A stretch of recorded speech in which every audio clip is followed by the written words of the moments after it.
안녕하십니까. 대한민국의 자랑스러운 인재 여러분, 그리고 애국시민 여러분, 2025년 3월 11일 오후 4시 지금부터 카이스트 윤석열 대통령 탄핵 반대 시국 선언을 진행하겠습니다. 시작하기에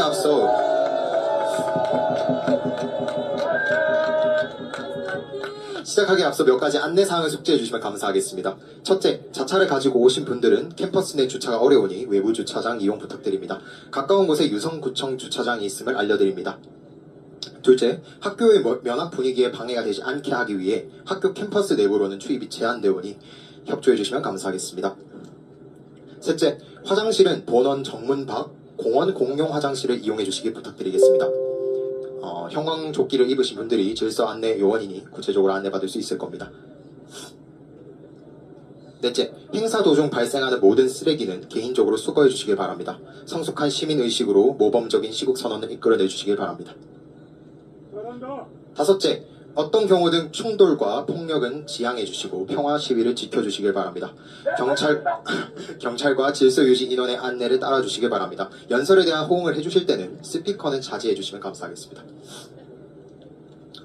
여러분 안녕하세요. 다시 한번 인사드리겠습니다. 저는 사회를 맡은 산업 및 시스템공학과 21학번 학부과정 김도원입니다. 반갑습니다. 저는 대한민국의 이공계인으로서 나라의 앞길이 걱정되어 이 자리에 섰습니다. 여러분들도 나라를 생각하는 마음이, 사랑하는 마음이 모두 동일할 것이라고 생각합니다. 오늘 이 자리는 과학기술원중 첫 번째 탄핵 반대 시국선언, 그리고 탄핵 선고를 앞두고 마무리에 접어드는 시국선언입니다. 카이스트가 가지는 위상과 상징성을 고려할 때 이 시국선언은 큰 의미를 가질 것이라고 생각합니다. 이 자리를 빛내는 여러분 모두가 오늘의 주인공입니다. 본격적인 연설 활동에 앞서 모두가 자유 대한민국을 사랑하고 그런 마음으로 모인 만큼 국기에 대한 경례가 중요할 것 같습니다. 여러분 모두 가슴에 손을 올리고 태극기를 바라보시겠습니다.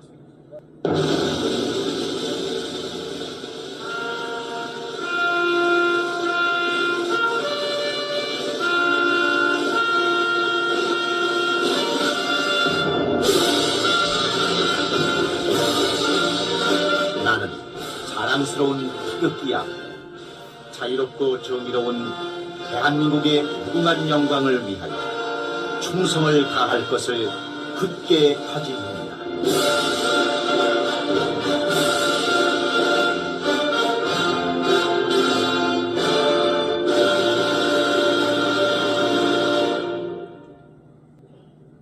저희 시국선언 준비 일동은 시국선언에 대한 지지 의사를 학교 전체 이메일로부터 확인했습니다. 저희의 의도는 학교의 공식적인 입장은 아닙니다. 그리고 학교 구성원 전체를 대변하는 그런 활동은 아님을 말씀드립니다. 총 응답자 금일 오후 12시 45분 501개의 응답, 질문은 총 3개를 받았습니다. 탄핵 반대 시국선언에 찬성하는지, 그리고 개인정보 동의를 여부를 받았고, 그리고 카이스트 이메일의 기재를 확인받았습니다. 유효한 카이스트 메일 기재 기준 확인이 되는 305명, 그중 251명의 찬성, 그리고 54명의 반대표가 나왔습니다. 유효 투표 인원 중 찬성 인원은 82%입니다. 학교의 많은 구성원들이 탄핵 반대 시국 선언을 지지한다는 입장을 표명해 주셨습니다. 본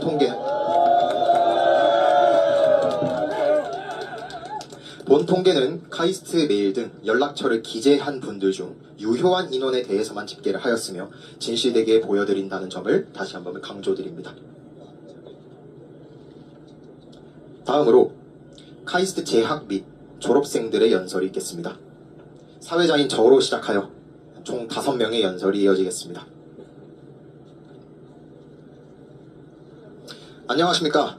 대한민국 이공계의 미래이신 카이스트 여러분. 저는 산업 및 시스템공학과 21학번 김도훈입니다. 오늘같이 이 자리에, 의미 있는 이 자리에 참석해 주셔서 자리를 빛내주신 여러분 진심으로 감사드립니다. 계엄이 선포하고 해제된 지 어느덧 3개월이 지났습니다. 계엄이 선포되자 전국의 대학교에서는 대통령을 규탄하고 탄핵을 지지하는 시국선언이 이어졌었습니다. 그러나 계엄의 배경과 대한민국이 직면하고 있는 현실적인 문제를 마주하면서 탄핵을 반대하는 시국선언이 이어지고 있습니다. 탄핵을 반대하는 목소리는, 그들의 대학생들의 목소리는 하나의 지향점을 향합니다. 그것은 바로 자유민주주의 수호입니다. 대안을 사랑하는 사람들이라면 왜 대학생들이 걸기했는지 돌아봐야 합니다. 대학생들은 자유민주주의의 침탈을 보았습니다. 첫째, 야당의 반국가적인 행위를 보았습니다. 그들은 간첩법 개정, 외국인 확대 적용을 반대하였으며 국정을 마비시킬 만큼 탄핵을 남발하고 정부 부처 특활비 예산을 무차별 삭감했습니다. 민주노총 북한 간첩이 북한의 지령을 받고, 그리고 중국의 간첩들이 기밀시설을 촬영하고, 대북 블랙 요원 휴민트의 정보 유출로 그들이 처형되는 그런 끔찍한 사건이 발생한 지금, 내부의 도살인의 위험을 마주하고 그것을 뿌리 뽑는 것은 상식입니다. 그러나 그 간첩법 개정 누가 반대했습니까? 저는 그게 왜 그런지 너무 궁금하여 찾아보았습니다. 그런데 법안이 남용되어 내국인들이 간첩몰이를 당할 수 있다고 검토가 필요하답니다. 이게 말이 됩니까? 하루에 수십 개의 법안도 찍어내든 만드는 민주당이 왜 이런 데에는 그렇게 신중하답니까? 얘기 나온 지가 언젠데 아직까지 액션이 없답니까? 야당이 자기의 마음에 안 든다며 발행한 탄핵안 수가 무려 29건입니다. 이상민 행안부 장관, 이진숙 방통위원장, 박성재 법무부 장관 등등 윤 정부가 출범하기 이전 그 모든 탄핵 수보다 많은 탄핵을 윤 정부 기간 동안 발행하였습니다. 그 중에서 서울지검장과 감사원장을 비롯한 여러 검사들의 경우 야당 대표 이재명을 수사했다는 이유만으로 탄핵의 심판대 위에 올랐습니다. 현재 야당을 탄핵을 진행한 모든 공직자들은, 탄핵 심판들은 전부 기각이 된 상황입니다. 이것은 신중했습니까? 그러나 이들은 목적을 잃었습니다. 탄핵 심판이 진행되는 기간 동안 공직자들은 직무 정지가 됩니다. 나라보다 자신의 정치적 안위가 우선되는 그러한 행위, 그것이 반국가 활동이 아니면 무엇이겠습니까? 둘째, 자유민주주의의 기본이 되는 선거, 그리고 그것을 감독하는 선관위가 부정부패의 온상이었습니다. 너무나도 잘 알다시피 채용 비리, 보안 취약의 문제 너무 유명합니다. 이런 선거를 제대로 관리하라고 뽑아놓은 직원들은 선거철에 휴가를 간답니다.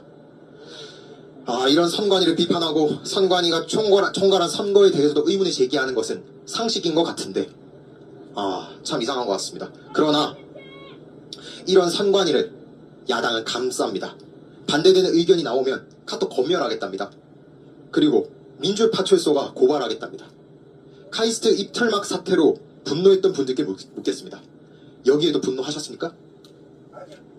이번 계엄에 부정 섰으면 여든 야든 원한다는 것인데 짚고 넘어가면 안 됩니까? 짚고 넘어가는 게 혹자가 좋아하는 국민 눈높이에도 맞는 거 아니겠습니까? 부정선거가 반드시 있었다라고 후원장담하는 것이 아닙니다.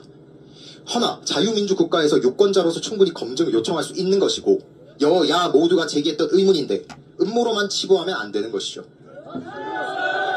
저희는 보았습니다. 세 번째, 부당한 탄핵 심판 절차와 대통령의 구속을 보았습니다. 체포조가 있었다느니, 화학무기를 살포하겠다느니, 인민공화로 위장시킨다느니, 가짜뉴스가 많아도 너무 많습니다.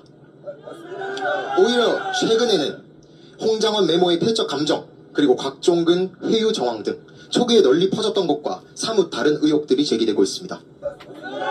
물론 저희는 어디까지가 진실이고 어디까지가 거짓인지는 알 수 없습니다. 그러나 이런 오염된 진술, 문서들조차 헌재에서는 증거로 채택하였습니다. 윤석열 대통령의 방어권은 보장되지 않고 재판은 그들 입맛대로 진행되었습니다. 권한쟁의 심판의 경우 변론이 끝난 다음 날 바로 평의회에서 결론을 내렸으며 그조차도 며칠 안에 선고하겠다고 으름장을 냈습니다. 이는 헌법재판소 36년 역사 속 처음 있는 일입니다. 우리법연구회 그리고 국제인권법연구회는 어떻습니까? 법원 내부의 소수일 뿐인 그런 조직이 법원과 헌법재판소에 장악하고 있습니다. 오랜 기간 쌓아온 헌법재판소의 권위와 신뢰를 걷어찬 것은 헌법재판소 자신입니다. 자, 그리고 말씀 안 드릴 수가 없죠. 9번째 헌법재판관으로 공방이 생기는 마은혁은 사회주의 국가 전복 조직 인민노련의 핵심 멤버였습니다. 마찬가지로 우리법 연구회였습니다.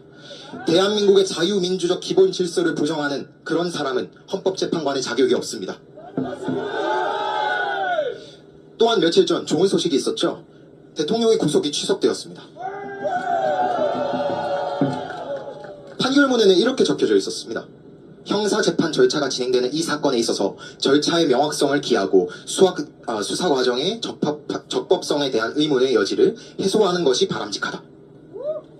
법적 해석에 따랐을 때 공수처의 수사에 문제의 소지가 분명히 있었다는 것입니다. 민주당의 모 의원은 이렇게 말했습니다. 총을 맞더라도 구속영장을 집행하라. 이제는 그만하십시오. 사기 탄핵은 한 번으로 좋겠습니다. 우리는 명심해야 합니다. 대통령의 탄핵 심판은 단심제입니다. 일이 저질러지고 나서 후회해봤자 바뀌는 것은 없습니다. 대한민국의 그 누구도 법치를 무시하고 국민 주권으로 뽑아낸 선출한 그런 대통령을 끌어내린 자격은 그 누구도 가지고 있지 않습니다. 여러분, 이제는 속지 맙시다. 민주당이 만들고자 하는 사회는 25만 원을 주고 생색을 내는 배급 사회입니다. 5.18 특별법과 4.3 특별법으로 역사를 자기 입맛대로 해석하고 그것을 제한하는 억압 사회입니다. 국회 증언법과 노란 봉투법으로 기업을 망치는 퇴보 사회입니다. 여러분, 대한민국은 이념적 기로에 서 있습니다. 그 한복판에 서 있습니다. 자랑스러운 대한민국은 북한 공산 전체주의 세력에 맞서 자유의 정신을 지킨 훌륭한 나라입니다. 다부동 전투와 인천 상륙 작전은 대한의 가슴을 뜨겁게 하였고, 자유를 전복하려는 불의에 맞서 국경을 초월해 함께 맞서 싸운 순간들은 찬란하고 정의로운 역사로 기록되었습니다. 저는 카이스트인으로서 구국의 심정으로 간명한 메시지를 전합니다. 나 김도우는 자유민주주의를 지지하고 자유 대한민국을 지지하며 우리는 물러서지 않을 것입니다. 감사합니다. 김도훈이었습니다.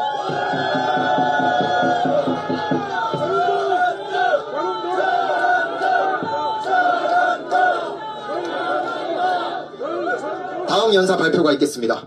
모두 박수로 맞이해 주십시오.